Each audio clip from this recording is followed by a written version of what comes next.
Alright guys, today's agenda is we're going to be taking out this old radiator. As I showed in the past, although you can't see very well with it installed because of camera stuff, it is bad. It is completely bad. So, I'm going to take that out and put a new one in. That way we got longer run time on the engine. Also, I figured out why it didn't want to run properly. It turns out, and this is my fault, I didn't pay enough attention. The hose to the brake booster had a giant crack along the back. And as a result, it had a giant vacuum leak. As soon as I put that on there, it runs a lot better. So, let's get started with taking this radiator out. On these Cadillacs, it's not too bad. You have to take off these mounts here, which is 2 bolts there, and a 3/8 bolt on each side, and then got to take off both the radiator hoses, the upper and the lower, which you can barely freaking see. And then inside of here, you might be able to see it. At the very bottom, there's more bolts. Let me see if I can zoom in on this. There's 2 more 3/8 bolts at the very bottom. So, and that's for the shroud to disconnect from the radiator. And then there's the training core ones, of course, but those aren't too bad. So, let's get started. It's very unlikely I'm going to be able to have you actually watch as I do it, just because I don't have a tripod. So let me go ahead and do that. I'll show you the old one up close and personal when I get it out, though, because it's going to be fun.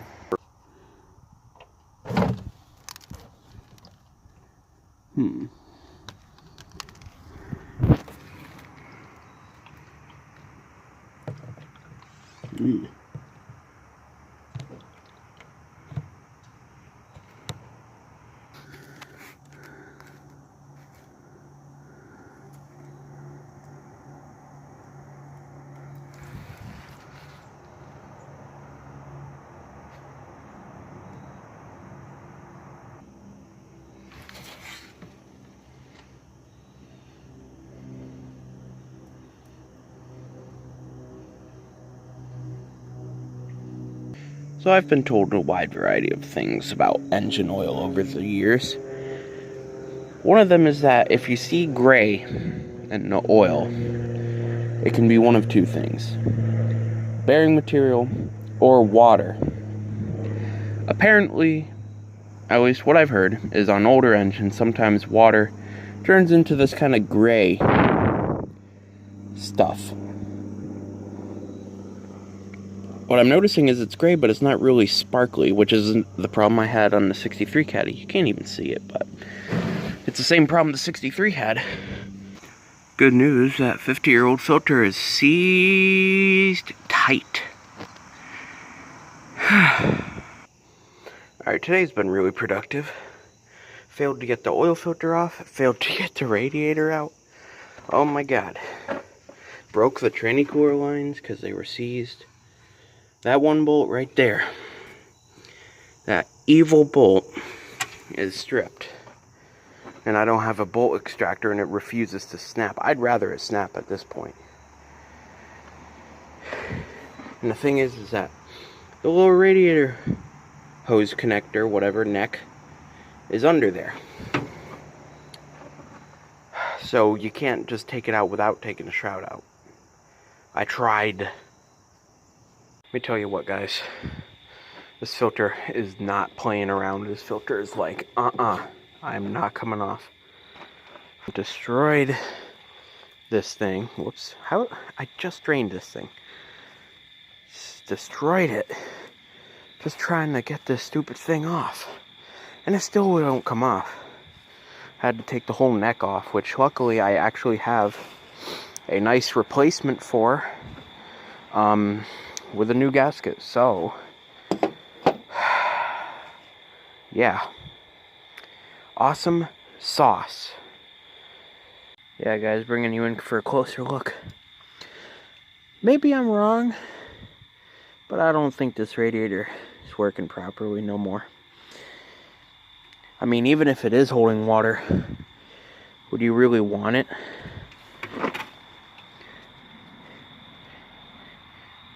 It's cool for about 10 seconds when you look at the old Harrison logo, but beyond that, no. Okay guys, new oil filter and housing is off. The radiator's installed, tranny lines are installed. Let me show you the old one now that it's daylight. This thing, seriously, I freaking tried for ages to get this thing off. I tore the filter in so many different places. I'm gonna take this off eventually, but I had a spare. It's not like I needed it. It is a Lee oil filter, so that's interesting, but you know, it's a spare oil filter. It's not one I particularly care about. You know, the housing is what I mean, because I have a brand new one, or well, newly used. You know, that's in good shape, so went ahead, threw that on.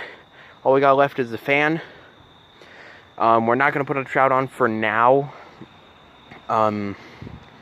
Just temporary, you know, it'll be going on later, but for now, I want to get it up to operating temp. I have to redo the tranny lines because that rubber line thing is temporary. So that's why I'm not putting the shroud on, because it'll be way easier that way.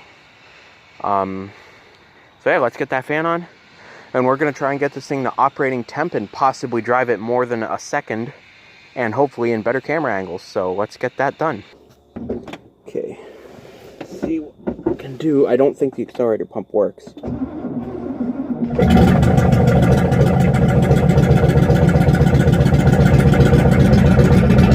Recording, I had just noticed on the temperature gauge, because I was monitoring it the whole time, that it was up to almost overheating. It was about 3/4 of the way to overheating, so I went ahead and shut it off, and I was just standing here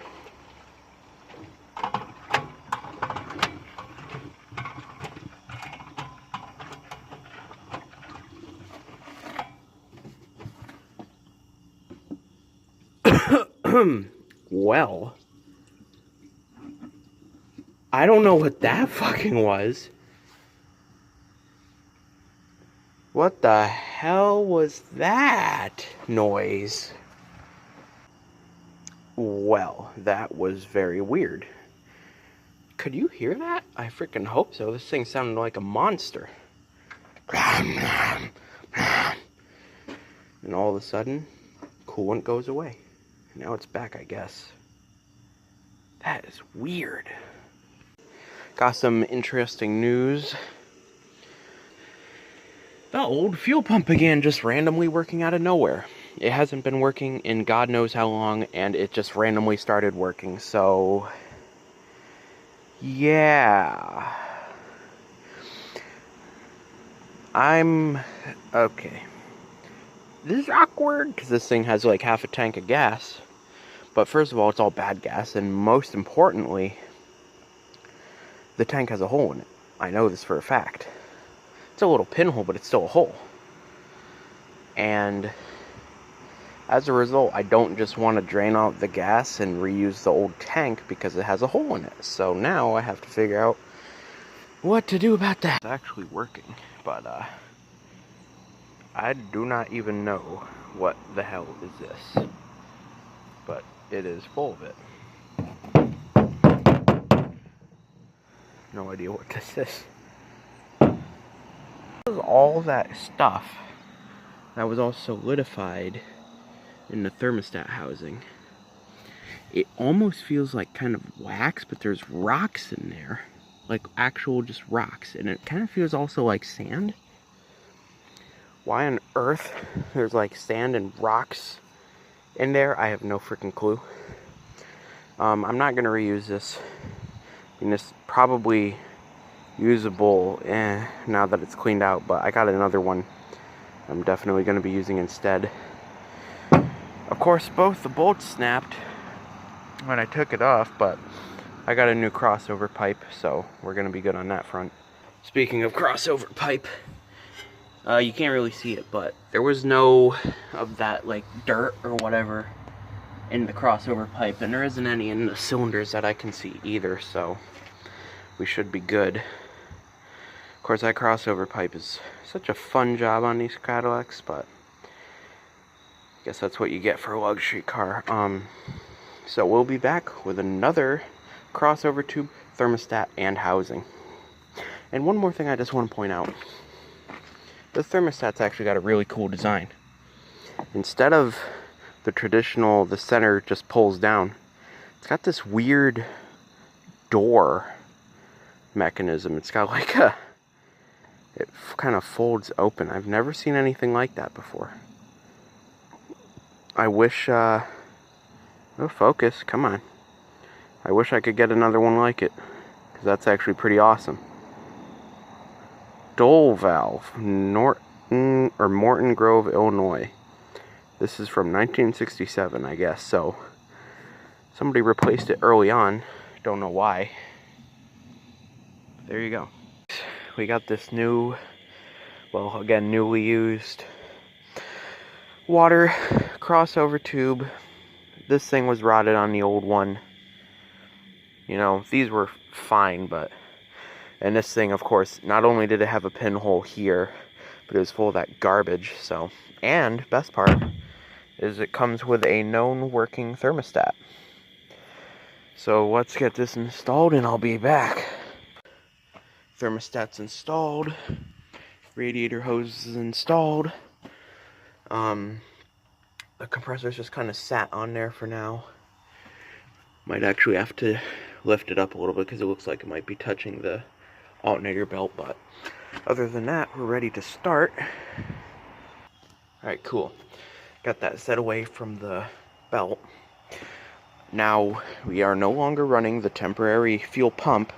We still got gas from a can, just because the fuel tank I already described what was going on with that. Let's see if this puppy starts, and more importantly, let's see if it overheats again. Okay, will it start? The answer is maybe.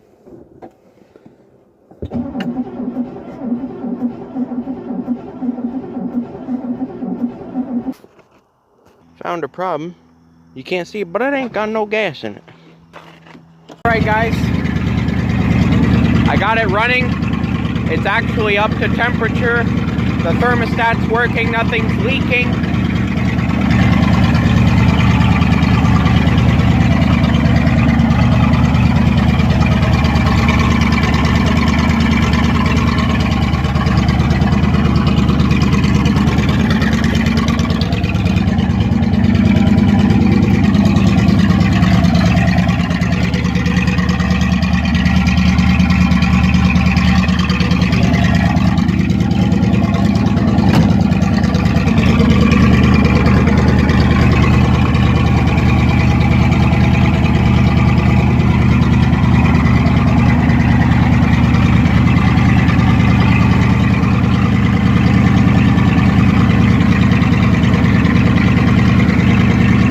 Progress on the Fleetwood. Got some new spark plug wires. Also, like I think I mentioned, fuel pump is hooked up, so it's fuel pump lating now. Goal today is try to take the tank out. I know I look like a complete dweebus, like I bought the wrong spark plug wires. These are supposed to be for this car. They are ridiculously long. I have no idea why they're so goddamn long. It's absolutely insane. I have to shorten them, but I honestly don't remember how. It's been a while since I had to make custom spark plug wires. That was a long time ago, so. Oh man. So this thing was kind of inconsistent about whether it wanted to start or not. So I went ahead and properly rebuilt the carburetor. I went all through it. It's got a new accelerator pump. All the gaskets are new. New needle and seat. You know, all that jazz. Fancy stuff. Got the transfer slot adjusted because before you needed to have that thing really, really open in order to get it to run. But now I have it set to where it's a little square in there, so you don't need so much air, and it does actually start. I haven't started it today, so I'm going to actually put the air cleaner on it. Maybe I'm being a little too cocky, but I think it should work. So I'm going to do that, and we're gonna start it, see if it'll start. Also, you see some goofiness going on in the back there. That's plugging the vacuum lines with hardly any tools, because I don't have any hoses, so I had to loop the top vacuum hose, and then the bottom one I had to put a vice grip on, because that's all I got right now. Of course, in the future it'll be replaced, but for now that's all I got. So yeah, so let's get this thing started. Let's see what's it feeling like. Alright, we're gonna see. Maybe I'm being a bit cocky, but I feel like it'll start. Let's find out. Choke does work now. It didn't before. You had to manually turn it on and off.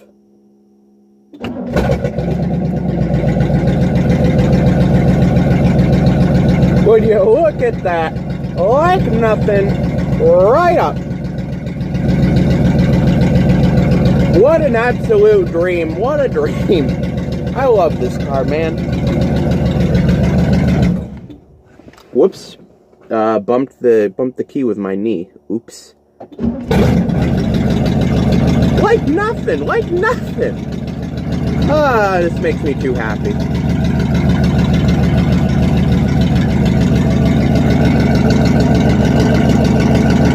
Alright. So, I've been working on the Fleetwood, as you can see. We got a new master in there. Well, it's new, but it's off the 63 Caddy, so it's as good as new. This is actually a relatively new unit. Making some brake lines right now. Ignore that one in the front, that was just for testing, but yeah, the one in the back, got it coming off the master. Goes down to the proportioning valve, whatever. It's really just a T. It's not even proportioning anything. The line to the left front is made. Let me show you, I guess, down below. Got that made. Rubber hose is replaced. The old one, where the hell is the little bugger? The old one was gross. You can't move anything through it. I believe it's original to the car, so it needed replaced. Focus, there. It's a little bit of a shame, because this line here is actually really solid. Throughout the whole thing, it's in fantastic shape. But on the proportioning valve, the nut was so seized on there. I tried everything. I tried a tubing nut wrench. I tried a vice grip afterward. Extremely tight. I tried a torch. It did not want to come out. So, all I could do was cut the line, take the whole proportioning block off, and do it that way. I had to take it off the car just to get that nut off, and it was a fight, but we got it in the end. Unfortunately, that means now I gotta replace this line. You know, it's all well, boo-hoo, you know. Probably best to replace it anyways, but just figured I'd share this little story. Nice thing about Cadillacs of this time period, and I believe for a while, is that they are non-greasable ball joints and tie rod ends and everything else. At least in the manual, it refers to them as non-serviceable, so. And the best part is, on these original control arms, you're supposed to replace the whole control arm if the ball joint goes bad. And the best part is, nobody makes these control arms anymore. So if the ball joint ever goes bad, you know, this ball joint here that you can't grease, then you're really screwed. But we'll find a way around that someday. It'll probably be a part of a later episode. Okay. Oh yeah, this side was the same. This is completely unfiltered. This is exactly how I took it. The other side was dirty because it was dirt, but this side literally came out this crust. So I bet that wheel cylinder is in good shape. And hell, even if it isn't, I can always swipe the one off the 63. You also got no fluid movement through this thing, so it's out of here, and we got this new one primed and ready to go. We'll cut back to tomorrow morning, or well, probably tomorrow afternoon when I have this new line made up. Have both the fronts in. We're going to try and get the front brakes working. The rears are kind of on pause right now just because it's a long story. So let's cut to the morning with the Fleetwood. Doing more brake stuff. Master cylinder's still in. I did both the brake lines on it. I said cut to morning, but turns out morning was not progress yielding. Long story short, got the lines put in, got the hoses put in, but wheel cylinders didn't want to be wheel cylinders, so I had to convince them to change their mind. And that actually worked. So we got brakes now, front and rear, or sorry, left and right front. See, this grease is absolutely nasty. Of course, gonna be changing that out for some nice fresh grease. And yeah, these things, this was not fun. These things were not fun. But I got them all flushed out. Can't even blame them too hard. I mean, after all, oh yeah, that's good. These are good wheel cylinders right here. Oh yeah. But yeah, gonna take this off, rebuild on it. We'll be back in the morning. Got that wheel cylinder all rebuilt. The wheel bearing is set. We're spinning free as a bird over here. By the way, you check out in that last shot, the front shoe on these is weird. I don't know how old they are, but they're old enough to give me the mesopheliomas. And I can imagine. I have no idea what that damn hole is for. Why is it cut out? The center of the brake shoe. It's only on the leading shoe, by the way. The trailing shoe is a full shoe. Very unusual stuff. Even on a 63, it was all on one shoe. Maybe it's just some kind of performance design. Specific brand. No way they're original shoes. This thing has 121,000 miles on it. That would be impressive. One other thing, Cadillac guys. When you go and look up drums for a car like this, it's supposed to be the drums are the same front and rear. Now, maybe I'm just being stupid, but on the 63 and this car here, I cannot get this hub out of the drum. I expected it to be like rotors of the time, or even a lot of other drums, where this hub is non-removable. You have to replace it with the drum. So I figured, you know, when I seen that the drums front and rear are the same on this car, obviously the rears don't have a hub. It's just like a more modern drum, holes. Holes everywhere. So am I stupid? This comes out somehow and I'm just an idiot? Or am I not an idiot? And modern parts listings are just wrong. I mean, let's see if I can get this on camera, but let me see. Can you see that? You see what I'm talking about here? Let me see if I can. How to demonstrate this on camera? Let me see if I can show you the actual tie rod itself.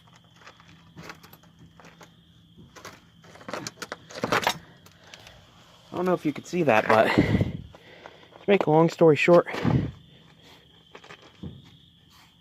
There we go. See, this thing has a lot of play, while the other wheel's solid. Everything on this front end is actually in really good shape, except inner tie rod for this side is completely shot. That's the only thing. Idle arm's tight, outer tie rod on this side's tight. Inner and outer on the other side is tight. Front brakes together, let's see. Little brake test here.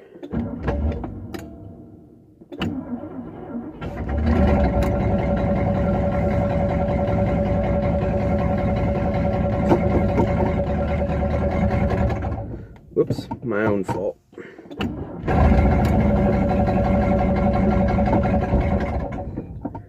Okay, I'm a little bit too ambitious.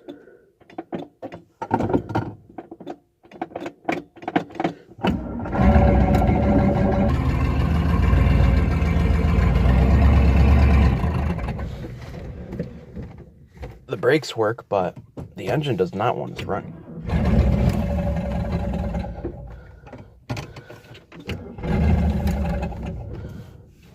Okay. Why is it? Oh, fudge.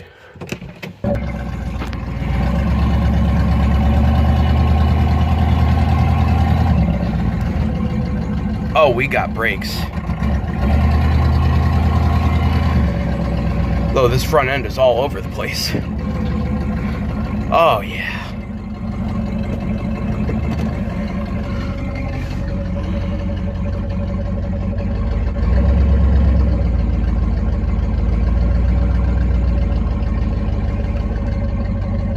Ooh! Especially for being just the front brakes, this thing works awesome.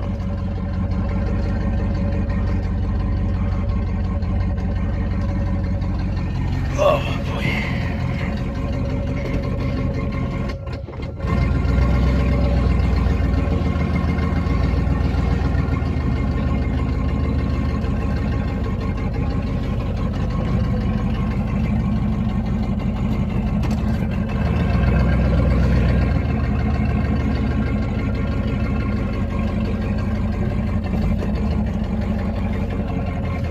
This feels so much better to use the normal foot pedal instead of having to freaking mess around with the e-brake every time.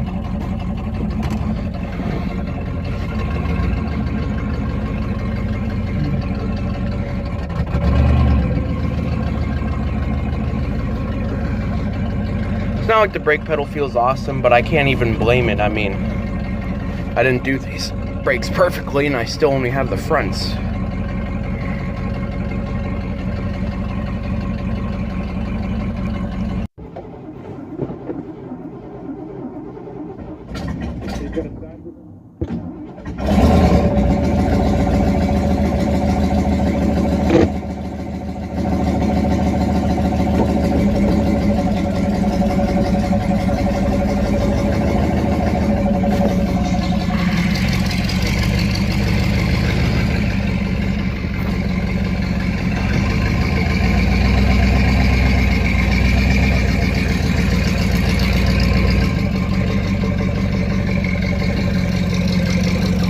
I like that it's running off the tank now. It feels more independent that way. It doesn't feel like I'm having to baby feed this thing.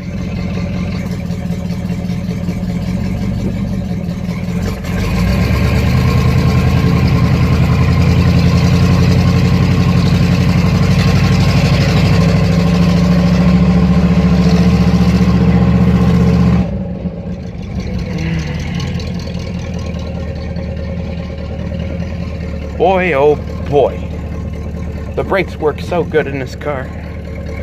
The acceleration is acceptable. It's truly good. Truly good. Wish that the steering was a little better, but you know what? I can't blame it. I already know what the problem is.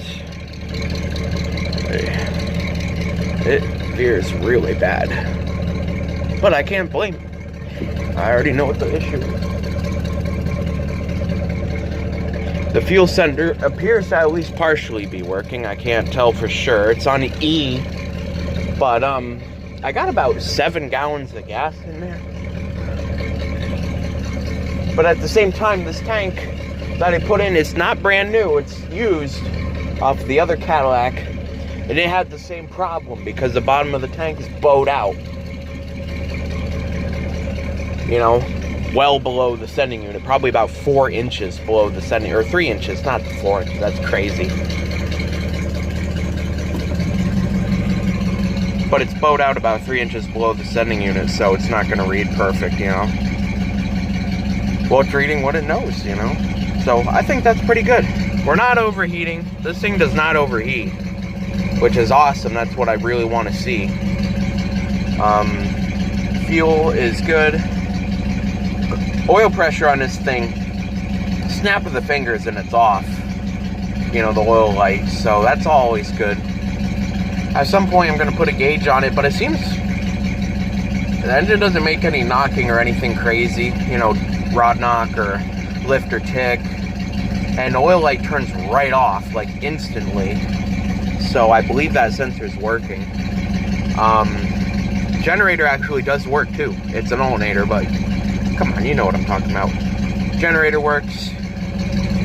Automatic headlights work. The Twilight Sentinel works. None of the blower motors in this car work, and I think it's to do with the automatic control. There's two blower motors. There's the one for the climate control, and then there's one for the rear defroster. This was before Cadillac was using the normal standard of, you know, little electric wires in the window. So instead they had a little blower motor that just blew air onto the rear window. So cool stuff. But thank you for watching Fleetwood Project Part 3. In the next episode, we're going to be rifling around with all the stuff I found in this car when I bought it. It's a pure time capsule, some of the stuff that's in here, because, you know, parked in 74. So I hope you're looking forward to that.